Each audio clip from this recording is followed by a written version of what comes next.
সবাই মিলে একত্রে সন্তান ইনকিলাব জিন্দাবাদ সেই লড়বে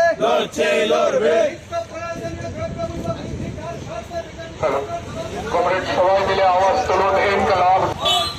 ডিওয়াইএফআই দিচ্ছে ডাক, ডিওয়াইএফআই এর ডাকে আজকের এই মিছিলে এই লড়াই তো শেষ নয়, এই লড়াই তো থেকে আওয়াজ তুলুন। যুব সমাজকে নেশার মধ্যে ডুবিয়ে দেওয়া হচ্ছে কেন? জবাব চাই, জবাব চাই। দরজা 2018 সালে বিজেপি সরকার তৈরি হওয়ার পর সম্পূর্ণভাবে বন্ধ করে দিয়েছে। আউটসোর্সিংয়ের মাধ্যমে আমাদের রাজ্যের যুবদের মেধা শ্রম কেড়ে নিচ্ছেন, চুষে নিচ্ছেন। অন্যদিকে একদিকে কর্মসংস্থানের দরজা বন্ধ করে দিয়ে পরোক্ষ প্রত্যক্ষ শাসকের মদতে ঘরে ঘরে নেশা পৌঁছে দিচ্ছেন। গোটা সমাজ রাজ্য ধ্বংস হয়ে যাচ্ছে, জিনিসপত্রের দাম মানুষের হাতের নাগালের বাইরে চলে যাচ্ছে। এরকম জরুরি গুরুত্বপূর্ণ বিষয় নিয়ে গোটা রাজ্যেই নানা সময় মিছিল সভা করছেন। আজকে সদর বিভাগ কমিটির উদ্যোগে এখান থেকে মিছিল শুরু হচ্ছেন, জিবি বাজারে গিয়ে শেষ হবে।